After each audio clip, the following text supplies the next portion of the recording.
en ese escenario, es decir, en ese estado ambulatorio con sintomatología leve, y de los pacientes que sí se hospitalizaron, el 6% del total de casos confirmados mantiene una evolución estable, una evolución, digamos, a la mejoría. Tenemos sí un 2% de casos graves y bueno, ya comentábamos ese 1% que en su momento representan las defunciones que se han dado. En la gráfica también podemos ver que se sigue manteniendo la mayor carga de atención médica para los sectores, es el de la Secretaría de Salud con un 74%, seguido del sector privado con un 20%. También son proporciones que se han mantenido de alguna manera así desde hace ya varios días. En la siguiente diapositiva podemos ver, continuamos todavía con el seguimiento del estudio de contactos.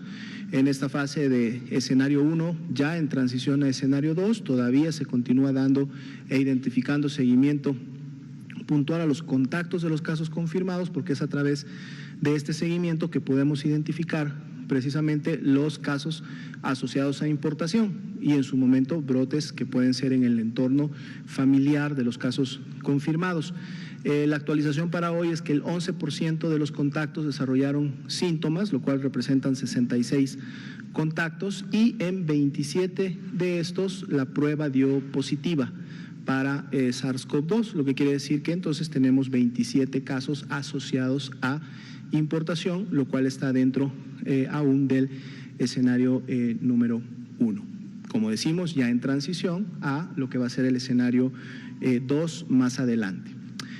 Como ustedes saben, el pasado sábado, el subsecretario de Prevención y Promoción de la Salud, el doctor Hugo López-Gatell, anunció la propuesta y en su momento las acciones que se llevarían a cabo en el marco de lo que va a ser la Jornada Nacional de Sana Distancia, que ya en la presentación del pasado sábado se ponía como fecha de inicio el 23 de marzo, esto es el próximo lunes.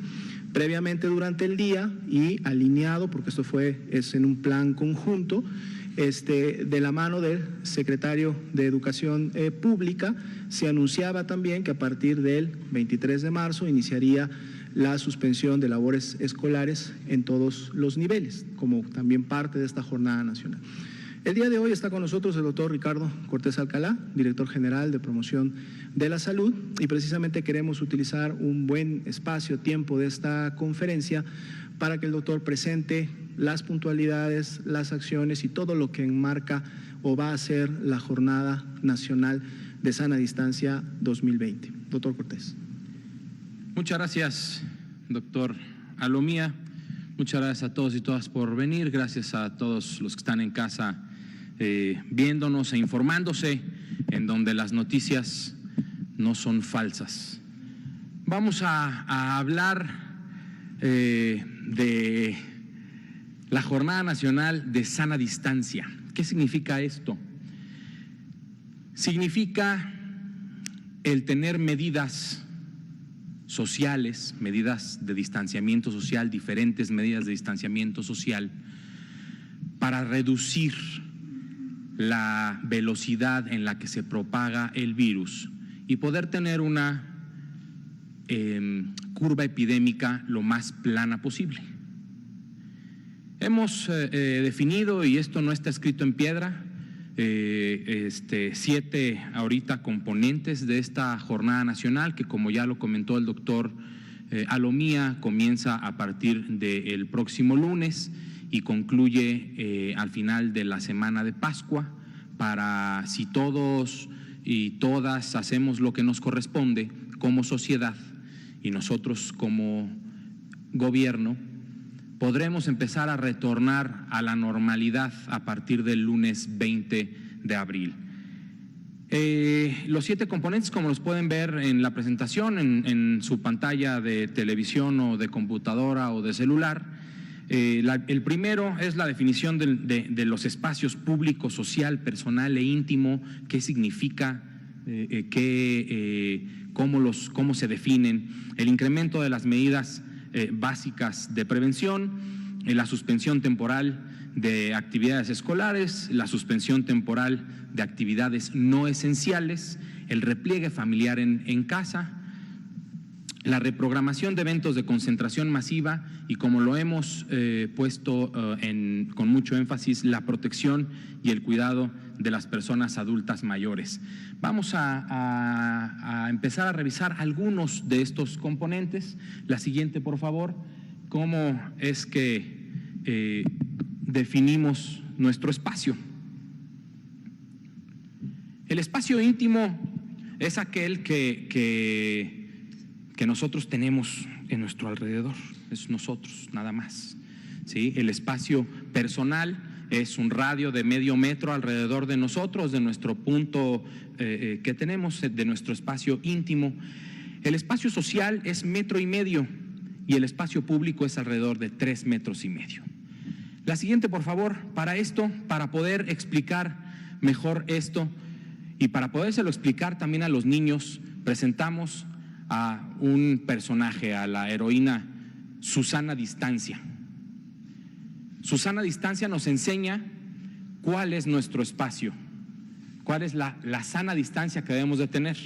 Y si nosotros estamos en un espacio físico con muchas personas, ese espacio de sana distancia es aquel que se hace entre 2 personas a la hora de extender nuestros brazos. Es algo así como tomar distancia cuando estamos en la primaria, pero es doble distancia, porque el tomar distancia, me acuerdo, en mi colegio era, ¿no?, 1, 2 y 3.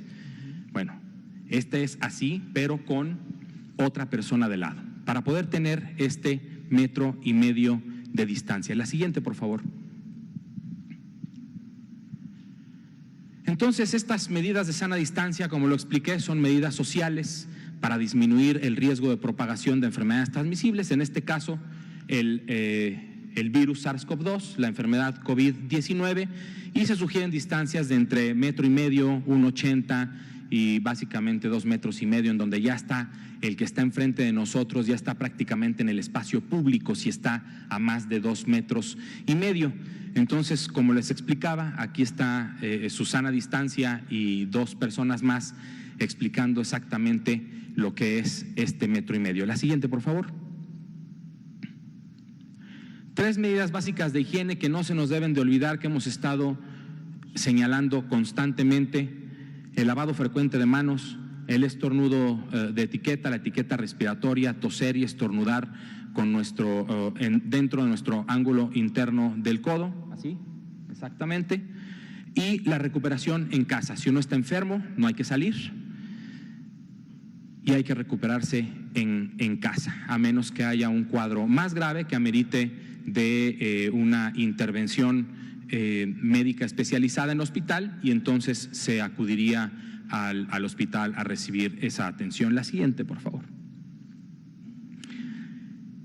Habrán visto y escuchado al secretario Esteban Moctezuma cuando anunció también la suspensión de la jornada escolar, la suspensión temporal de la jornada escolar, que reiteramos no es un periodo vacacional, no son vacaciones, es suspensión para repliegue familiar, para distanciamiento social, para una sana distancia. El secretario Moctezuma muy atinadamente sugirió a todo su personal docente y a padres y madres de familia el saludo de corazón, que es poner nuestra mano derecha en el corazón y hacer una leve reverencia. Y como pueden ver aquí, nuestro colega de barba y copete bastante pronunciado y Susana Distancia están saludándose a cuando menos 1,5 metros. La siguiente, por favor. No hacer caso, ya lo dijimos, no hacer caso a rumores ni compartir información falsa. Si lo haces, te haces daño a ti, le haces daño a tu familia y le haces daño a todo México. No hay que difundir noticias falsas, de verdad, esas provocan mala información, y por eso estamos aquí todos los días a las 7 de la tarde para poderles brindar a todos los reporteros que nos acompañan, reporteros y reporteras, y además directamente a sus casas, la mejor información que podemos brindarles, precisa y en el momento preciso. La siguiente, por favor. Suspensión escolar y repliegue familiar. Hay que quedarse en casa. Si te cuidas tú, nos cuidamos todos, hay que estar en casa el mayor tiempo posible, salir lo menos que se requiera. Hay diferentes recomendaciones, si se tiene que salir al súper, que salga una sola persona, ayudar a nuestras personas, adultos mayores, a hacer sus actividades para que no tengan que salir. Recuerden que ellos son los que en mayor riesgo están de complicarse en el caso de que se contagien con este virus SARS-CoV-2. La siguiente, por favor. Reprogramación de eventos de concentración masiva, ya lo hemos dicho también, eventos de más de 5,000 personas se reprograman en su totalidad, y en caso de que hubiera una necesidad de hacer eventos de concentración masiva de menor cantidad, de menos de 5,000 personas, estas hay que tomar en cuenta que haya la sana distancia de 1,5 metros entre persona y persona o entre grupos de personas. Esta imagen que ustedes ven de las sillas que están distribuidas con una distancia de 1,5 metros, la compartió la Secretaría del Bienestar. ¿Por qué? Porque al suspender actividades no esenciales, cada organización tiene que definir cuáles son sus actividades esenciales. La Secretaría del Bienestar, su actividad esencial es la entrega, ¿sí?, de pensiones a los adultos mayores o de personas con discapacidad, y entonces ellos tienen que juntar a la gente. Ellos lo que están haciendo es esto, mantener esta sana distancia para poder entregar estos apoyos sociales a las personas que más lo necesitan, que es la instrucción además del presidente de la República. La siguiente, por favor. Hay que recordar, esto es súper importante, esta medida es temporal, esta medida va a terminar, y esta medida va a terminar a medida de que todos hagamos desde nuestras casas, desde nuestras familias, el trabajo que nos corresponde como sociedad. Esto es temporal, esto va a terminar. Tenemos todo para ganarle al virus. Esta frase me la compartió la secretaria de la Función Pública, verdaderamente lo creo. México tiene todo para ganarle y para aplanar nuestra curva epidémica y tener el menor daño posible. Y sobre todo, si te cuidas tú, nos cuidamos todos. Muchas gracias.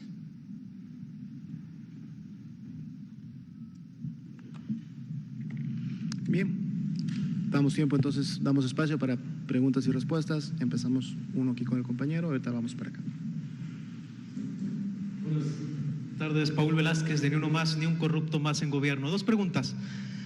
Bueno, se está dejando venir una moda con las pruebas rápidas para detectar el virus del coronavirus. Saber qué tiene de información el gobierno federal en este momento. Se están ofertando hasta en 1,500 pesos por pieza. Es una prueba muy sencilla como la para checar la glucosa, el glucómetro, o pruebas rápidas de VIH o sífilis o gonorrea. Tiene el mismo sistema. ¿Qué sabe el gobierno federal en este momento? ¿Qué se está haciendo para frenar en su caso? El origen de ellas viene desde China, y sobre todo, si son confiables, si tienen algo de información. Gracias. Primero. Claro que sí, con mucho gusto. De hecho, al Instituto de Diagnóstico y Referencia Epidemiológico han llegado al menos una solicitud para hacer la valoración de estas pruebas rápidas. Esto es precisamente porque para que la COFEPRIS pueda emitir un registro sanitario a las mismas, tiene que tener esta valoración por parte del INDRE, ¿no?, en el sentido de que está cumpliendo con cierto estándar de calidad y que en su momento pueden dar. Hay una característica muy específica de las pruebas rápidas que es importante mencionarla. Como su nombre los dice, las pruebas rápidas están enfocadas a una alta sensibilidad. O sea, una alta sensibilidad quiere decir que se utilizan para tamizaje, pero esta alta sensibilidad precisamente lo que produce es que podamos tener en un momento determinado falsos también positivos, pero inclusive más importante, negativos, ¿sí? Y eso quiere decir que si una persona sí tiene la enfermedad, pudiera estar siendo no detectada. En el hoy el INDRE no ha autorizado, digamos, no ha emitido todavía una valoración en base a este primer kit que ha sido sometido a pruebas rápidas, no ha emitido una certificación como tal, precisamente porque no son pruebas que se utilizarían en el campo de la salud pública. En el campo de la salud pública necesitamos pruebas confirmatorias, no rápidas, sino pruebas confirmatorias, que tengan además un nivel de especificidad que nos permita decir que si la prueba es positiva es porque precisamente la persona lo tiene. Entonces, igual en este momento decir no hay ningún tipo de prueba rápida que esté acreditada o liberada por parte del INDRE para poderse utilizar, y los resultados que éstas den todavía hay que ponerlos en duda. En todo caso, se tendría que volver a correr una prueba confirmatoria para realmente llegar a un diagnóstico. Doctor, el gobierno federal ha solicitado a la sociedad que no haga compras de pánico, que no contribuyan las fake news. También ha presumido la sincronización que tiene con los diferentes niveles de gobierno, bueno, en los estados, las secretarías en los estados, las direcciones en los municipios. Pero ¿qué pasa cuando la psicosis, el terrorismo y el pánico es sembrado por el gobierno? Tal vez tengan el dato del día de ayer en el estado de Sinaloa, el alcalde Manuel Guillermo Chapman Moreno, junto con todo su gabinete, sector salud, comunicación social y los elementos policíacos arriba de patrullas armados, salieron con unos trajes tipo espacial blancos, cubrebocas, a alertar colonia por colonia, y eso está implementándose desde el día de ayer. El terrorismo y el pánico en el norte del estado de Sinaloa, hoy por hoy, está sembrado por la Dirección de Salud y el alcalde. La Secretaría a nivel federal emitirá alguna recomendación, instrucción o hasta alguna multa por violar pues, el procedimiento que han recomendado. Muchas gracias por su pregunta y comentario muy interesante. La verdad es que cada gobierno estatal y municipal tiene también cierta libertad y autonomía para hacer algunas cosas. No es una recomendación nuestra dar una promoción de la salud con este tipo de operativos. ¿Es importante hacer promoción de la salud? Sí, sí lo es lo más importante. No es porque ellos no sean importantes, pero promoción de la salud es lo mejor que hay. Pero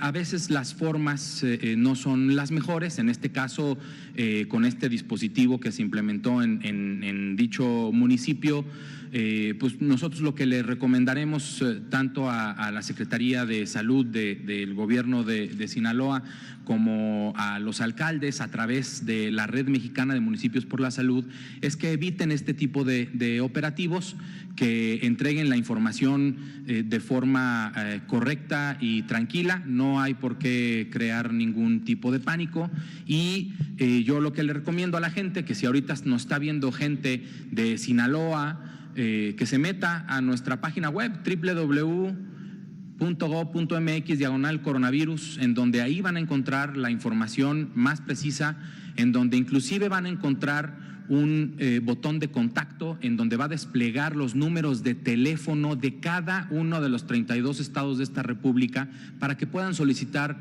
información más precisa. Habíamos conseguido la palabra de este lado, ahorita volvemos a este lado. Buenas tardes, Fernanda Mendoza para el canal Glucosa Atómica. Doctor, ¿tienen algún reporte de falta de insumos en los hospitales?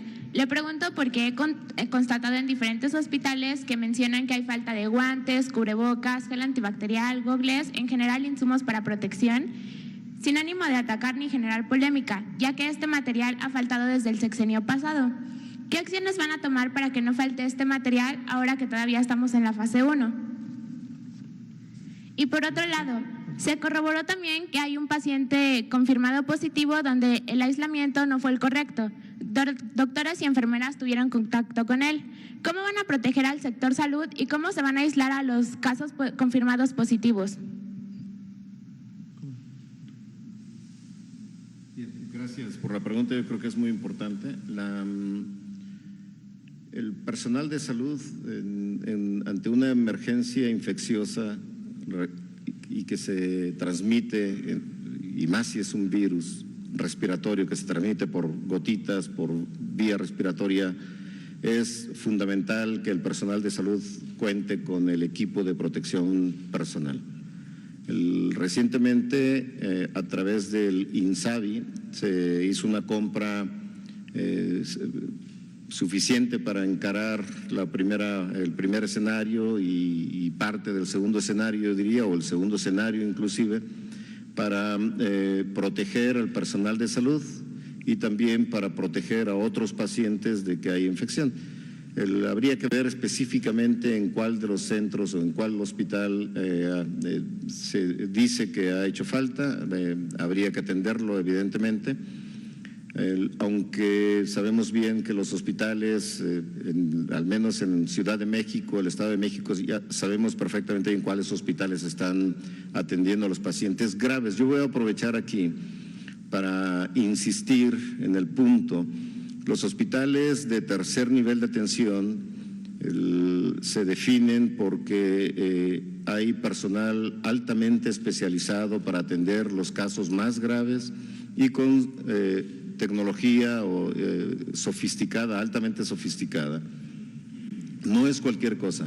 Entonces yo pediría a la población de que si hay síntomas leves que sugieran una infección de vías respiratorias, permanezcan en su casa y siguieran el protocolo que se ha anunciado múltiples veces, llamar al número 800-0044-800, esperar la indicación, la jurisdicción apropiada se va a poner en contacto con la persona y se sigue el protocolo, si es necesario, y se cumplen los criterios de definición operacional que son fundamentales.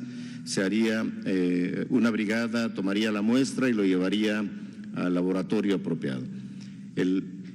Pero ir constantemente a los centros de tercer nivel de atención, y lo digo mucho por el Instituto Nacional de Enfermedades Respiratorias, el Instituto Nacional de Ciencias Médicas y Nutrición, Salvador Subirán, es importante mantenerlos libres para que los pacientes graves lleguen adecuadamente, sean atendidos, no saturen los servicios de urgencias, porque finalmente hay obligación de atender a todos los casos, pero los casos leves es mejor que se queden en casa, los casos leves y moderados, y hagan todo el protocolo de atención clínica que se ha puesto en los lineamientos y dejen los hospitales de tercer nivel para la atención de pacientes graves.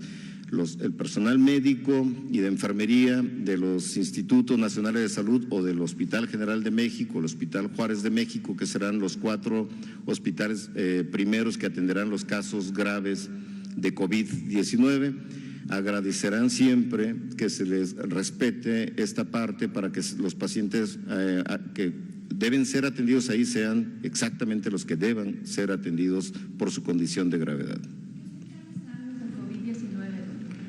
Los hospitales que predominantemente, no exclusivamente, atenderán a los pacientes COVID-19 graves son el Instituto Nacional de Enfermedades Respiratorias, el Instituto Nacional de Ciencias Médicas y Nutrición, el Hospital General de México y el Hospital Juárez de México en la Ciudad de México.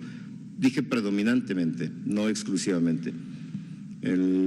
Y hay otros hospitales de segundo nivel de Ciudad de México que atenderán también. Hay por lo menos 3 hospitales, el Enrique Cabrera, el Hospital Belisario Domínguez y el Hospital de Tláhuac, pertenecientes al gobierno de Ciudad de México, que atenderán también a los pacientes. Por último, la Secretaría de Salud de la Ciudad de México hoy emitió un comunicado donde mencionan que los médicos internos de pregrado van a entrar en suspensión de actividades. El domingo pasado el doctor López-Gatell mencionó que ellos no entrarían en esta suspensión. ¿Qué nos pueden decir al respecto? ¿Podrían ratificar esta información? Gracias. Sí, es un tema que ha sido es un tema que se ha debatido mucho, sobre todo en los últimos días. Pienso que y no se ha tomado una decisión definitiva. Los médicos internos de pregrado no son, pues, como su nombre lo indica, no se han graduado como médicos aún. Hay rotantes de estudiantes de medicina por diferentes hospitales.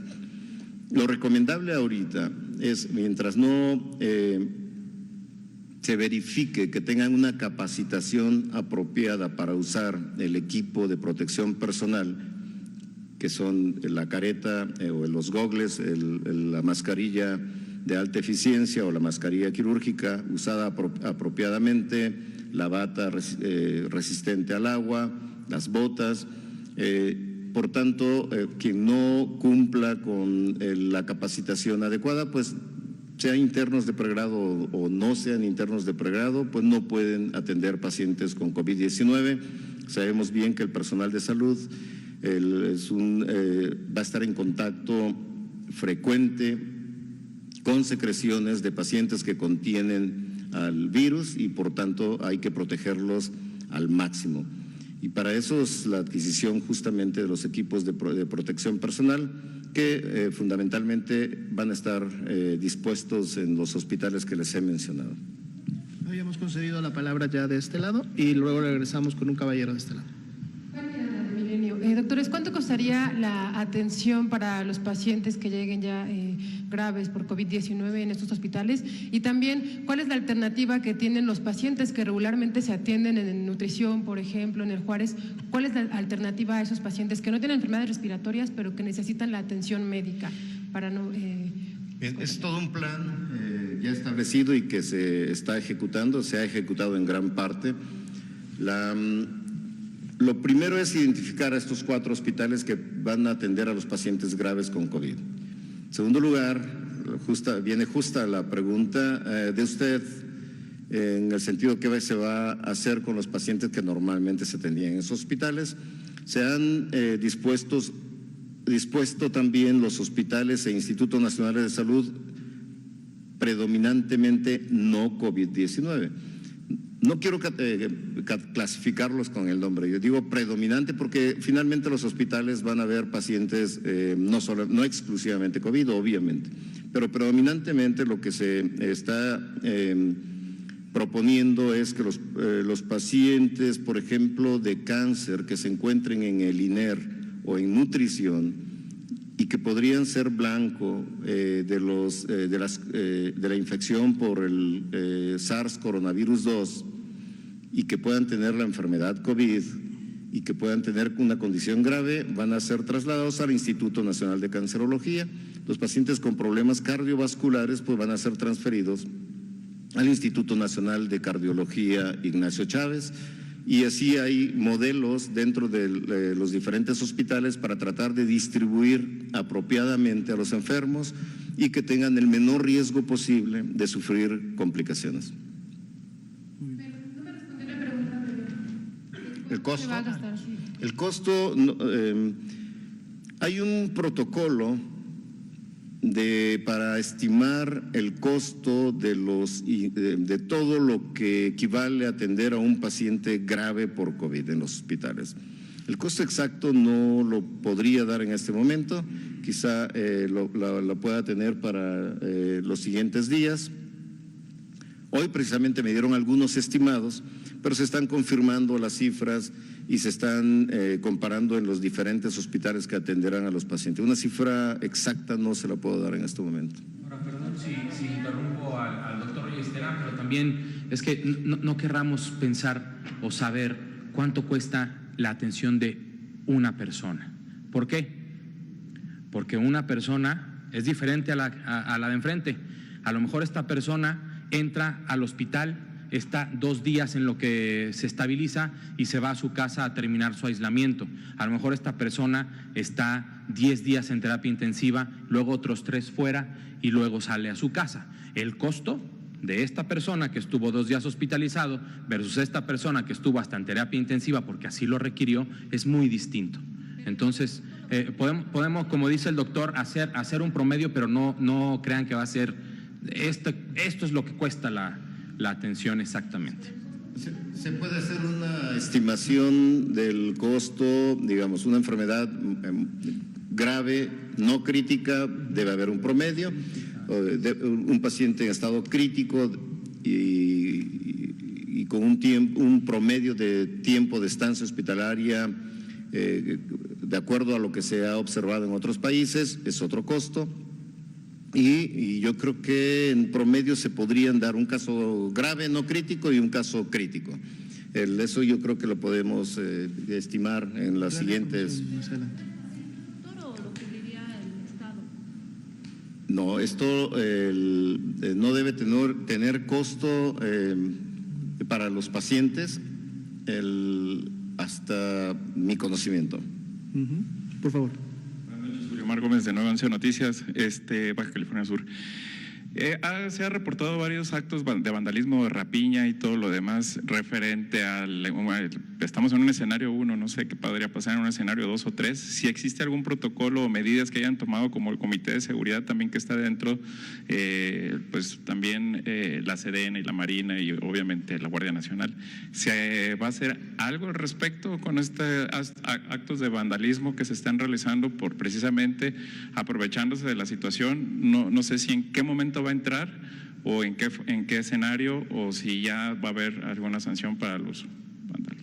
Claro, con mucho gusto. De hecho, en los diferentes comités en los cuales hemos estado reunidos los últimos más de 2 meses, realizando todos los trabajos de preparación primero y ahora ya de respuesta, estamos integrados con muchas dependencias. De hecho, el subcomité técnico de enfermedades emergentes, que es el que está tomando precisamente las decisiones sobre las acciones a emprender en los diferentes escenarios que se han previsto, tenemos representantes de la Sedena, de la CEMAR, tenemos representantes de seguridad y como tal.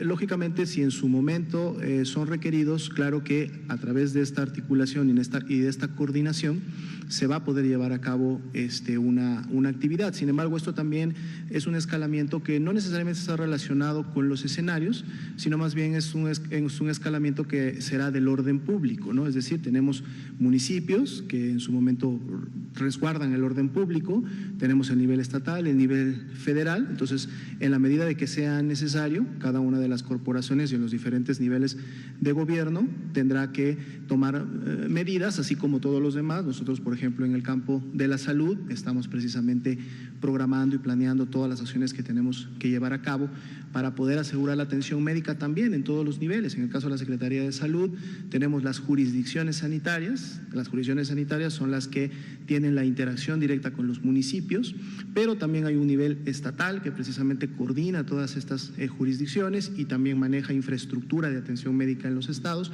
Y tenemos el nivel federal, que tiene esta capacidad de coordinación con las 32 entidades federativas y que además también maneja infraestructura y atención. Entonces, va a depender mucho del nivel donde se esté produciendo la necesidad de atención, así como en salud, así como en seguridad, así como en educación, en cualquiera de las ramas que en su momento se requieran. ¿Sí? Por favor. Canal 11. Doctor Registrán, si nos puede, por favor, recordar en qué consiste la reconversión hospitalaria de estos 4 hospitales, es decir, con qué contarán, qué no contarán con los demás. Y una inquietud muy recurrente en la población es qué pasará en esta semana, en esta jornada, qué pasará con las citas ya programadas en hospitales, en el IMSS y en el ISSSTE. ¿Se esperarán a que termine esta jornada de sana distancia o seguirán yendo al IMSS, al ISSSTE, sobre todo también la atención de adultos mayores que ya tienen estas citas programadas? Por su respuesta, gracias. Sí, todo es un plan que se denomina reconversión hospitalaria, finalmente, para atender la emergencia que tenemos en este momento y para tratar de disminuir el impacto de la epidemia. Muy importante que tengan en su mente que las epidemias, las pandemias se cortan, se detienen en la comunidad. Y yo agregaría en sus casas.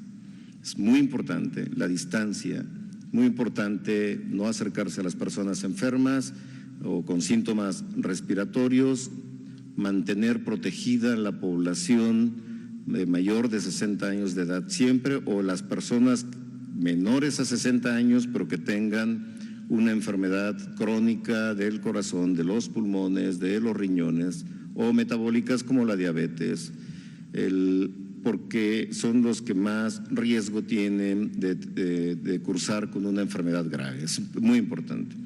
La reconversión hospitalaria, el momento que tengamos los casos graves en el hospital y que ameriten un porcentaje, por fortuna no es el más alto de todos los que se infectan. Recuerden que el 80% de las personas que se infectan van a tener una enfermedad o asintomática, o leve, o moderada, y que puede ser atendido simplemente en una atención en su domicilio, donde el aislamiento o el resguardo domiciliario es fundamental. De eso se trata la sana distancia, finalmente. En la medida que no se pueda mitigar en domicilio, y esa es una acción que nos compete a todos.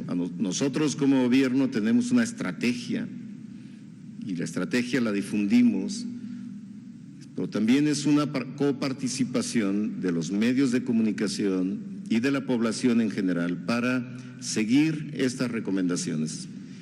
Aproximadamente el 35-36% de las personas en quienes se les demuestra la infección son mayores de 60 años y es la población justamente que está en riesgo de sufrir las complicaciones graves.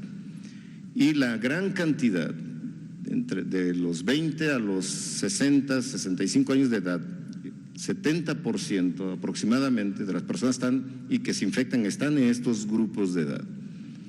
Y muy probablemente, o en la gran mayoría de los casos, quienes infectan a las personas de más de 60 años es este grupo de edad.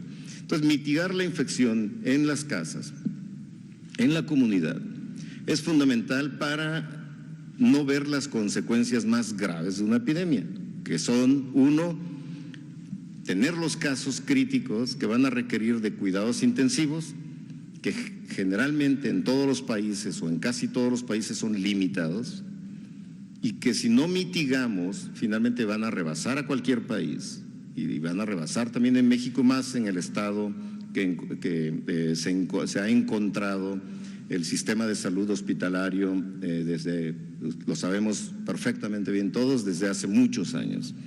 Entonces, para tratar de ser suficientes en la atención de pacientes en estado crítico o en estado muy grave, es necesario cambiar la forma de atención en los hospitales. Lo primero que hay que hacer es, cuando notemos que se estén ocupando todas las camas de cuidados intensivos, de los pacientes que requieren cuidados intensivos, tenemos que buscar espacios dentro del propio hospital que puedan servir para conectar ventiladores, monitores, tener otros equipos que son necesarios para atender pacientes y adaptar cuartos como si fuera de cuidados intensivos. A esto se le llama reconversión hospitalaria. Y de esa manera se pueden duplicar el número de camas para la atención y, por tanto, obviamente requiere también de personal apropiado, de mayor personal. Todo esto está ya dentro del programa de reconversión hospitalaria del Instituto Mexicano del Seguro Social, del ISSSTE, Pemex está haciendo lo mismo, la Secretaría de Marina está haciendo lo mismo, los estados están haciendo lo mismo y obviamente los institutos nacionales de salud y los hospitales federales de referencia y los hospitales regionales de alta especialidad en los 6 estados que se encuentran en la República Mexicana están haciendo exactamente lo mismo. El objetivo es duplicar y a veces triplicar la capacidad de dar cuidados intensivos a los pacientes que requieren de esos cuidados. Y lo de las citas, perdón, lo de las citas. Al mismo tiempo, los hospitales que predominantemente verán a los pacientes con COVID-19 tienen generalmente ya programadas citas para cirugías o para la consulta ambulatoria. Lo que estamos haciendo es que determinen cuáles no son urgentes y que pueden esperar estas 12 semanas que va a durar aproximadamente el problema para tratar de liberar lo más que se pueda a los hospitales para que realmente cumplan la función para los que se les ha designado. Muy bien. Una pregunta previa. No, ya se está haciendo. ¿Quieres decir algo?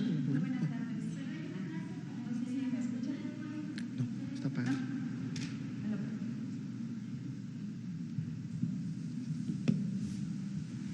Muy buenas tardes, noches, Melina Ochoa de Uno TV. Tengo 2 preguntas, justo por esto de la sana distancia. Esta es técnica, entonces en las mañaneras, en esta misma conferencia para dar, pues cómo va el propio momento del COVID, ¿van a respetar esta sana distancia de la que están hablando, ¿no? Del 1,5 metros.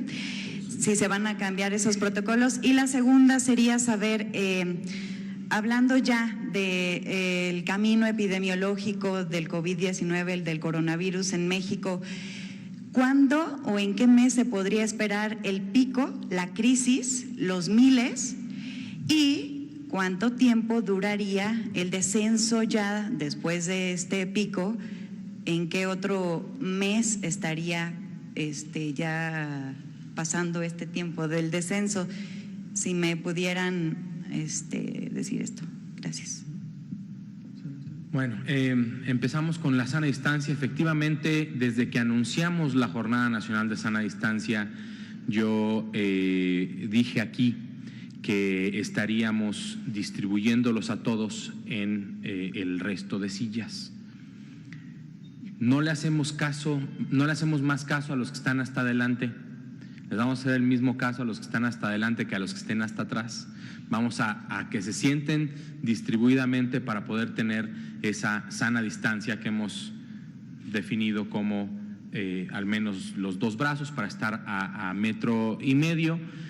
Las personas que nos apoyan en la distribución del micrófono para las preguntas estarán atentas para poderlo dar. Y bueno, efectivamente se va a respetar el protocolo de sana distancia porque es para la protección de todos al final de cuentas. Es correcto. De hecho, comentar que se está viendo ya con el equipo de presidencia que organiza el tema de las mañaneras, ya se ha tenido una comunicación en este marco y se van a hacer, como el doctor Cortés dice, todas las adecuaciones que en su momento lógicamente serán comunicadas también antes de ingresar al recinto, ¿no? Como tal.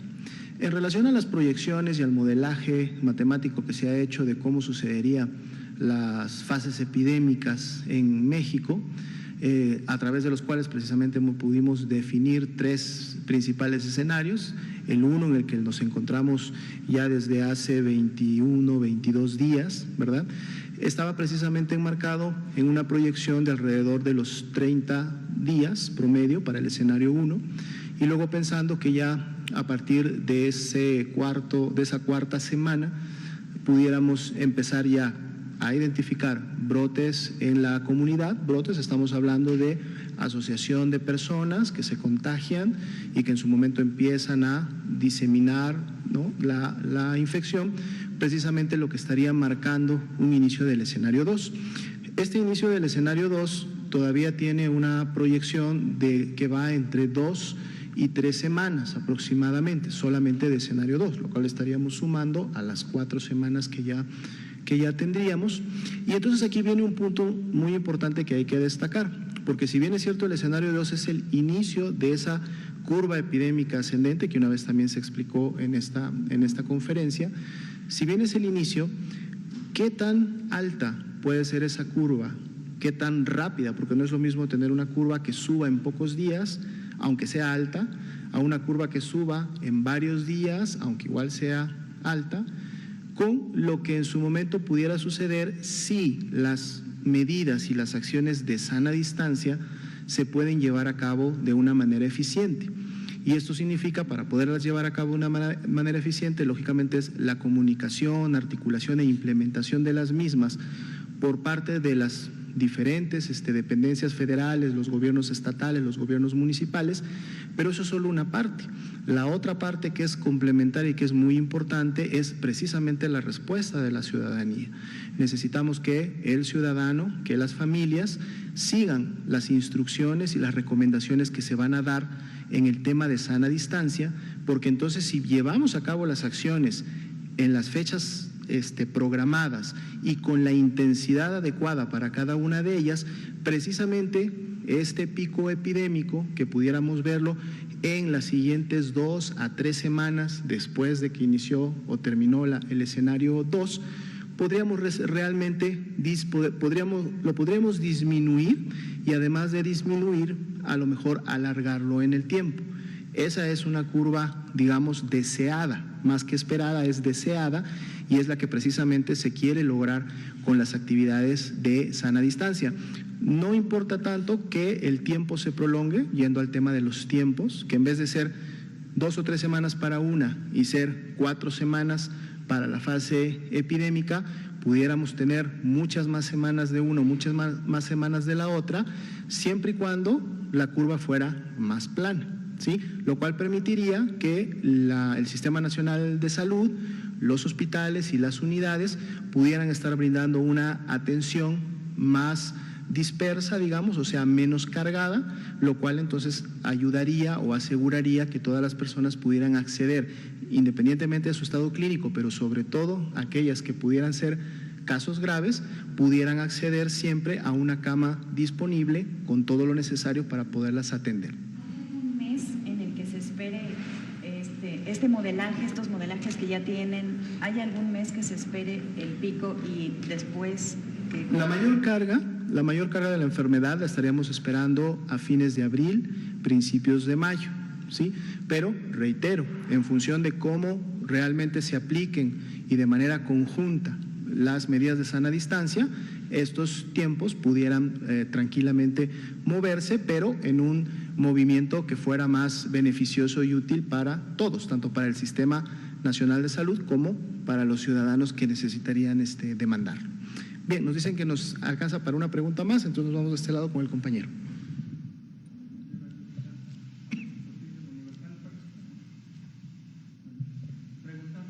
Sí, se prendió.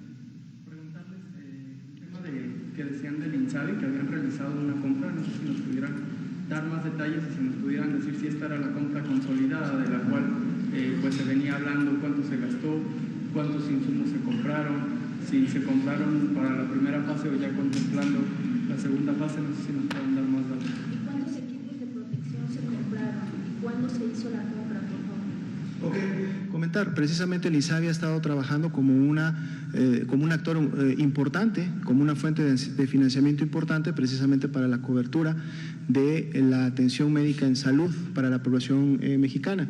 El componente que está dentro del subcomité técnico de enfermedades emergentes, el componente administrativo financiero, estuvo trabajando con el INSABI, con los sectores de salud, el IMSS, el ISSSTE, para entre todos ubicar las fuentes de financiamiento adecuadas con las cuales poder salir a hacer las compras. El día de hoy precisamente estuvimos en una mesa de trabajo con el director del INSABI, estuvimos también con algunos de sus colaboradores, en donde el día de hoy informaron que han podido ya adquirir el 70% de todas las necesidades, es decir, de las líneas que se identificaron para compra, son 156 líneas aproximadamente, estamos hablando de tipos de insumos que se necesitan para la atención médica. El día de hoy informaron que ya habían adquirido el 70% y en los siguientes días podrían adquirir el resto. Esto es para cubrir, como estamos en fases y en escenarios de avance, poder cubrir sin mayor problema lo que es el escenario 1 y el escenario 2, y se están programando todas las compras que puedan ser también necesarias para en un momento adquirir lo necesario para el escenario 3. Lo importante también de esta adquisición es que si bien es cierto es una adquisición centralizada, es decir, se está haciendo una compra centralizada, la adquisición a su vez es inmediata en el sentido de la distribución a los estados. Entonces ellos calculan que en los siguientes días, ya que realizaron la adquisición, empezará también entonces la fase de distribución, y esto es en coordinación, no es una distribución solamente para el sector salud, sino es una distribución nacional que en su momento es para todas las dependencias e instituciones que tienen unidades de salud y que las operan, ¿no? Los números exactos de cada uno de los insumos los tiene definitivamente el INSABI y el subcomité. Podemos en un momento invitar, así como hemos estado invitando al doctor Ruy López Ridaura, que nos informe sobre el tema específico de acciones de insumos. Con mucho gusto lo invitamos en una siguiente conferencia para que nos pueda hablar un poquito más de los insumos.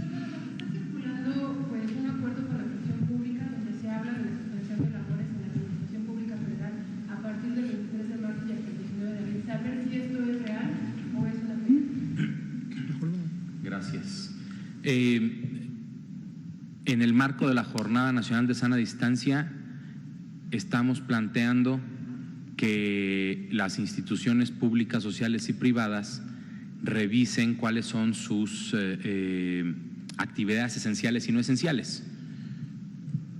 Las actividades no esenciales son las que se pueden suspender temporalmente, y en pláticas con la Secretaría de la Función Pública se establecerá un mecanismo para proteger a las personas que trabajamos en la Administración Pública Federal y que están en mayor riesgo de complicaciones en caso de que hubiera un contagio por coronavirus. Entonces, no sé qué está circulando, pero sí se está platicando sobre eso.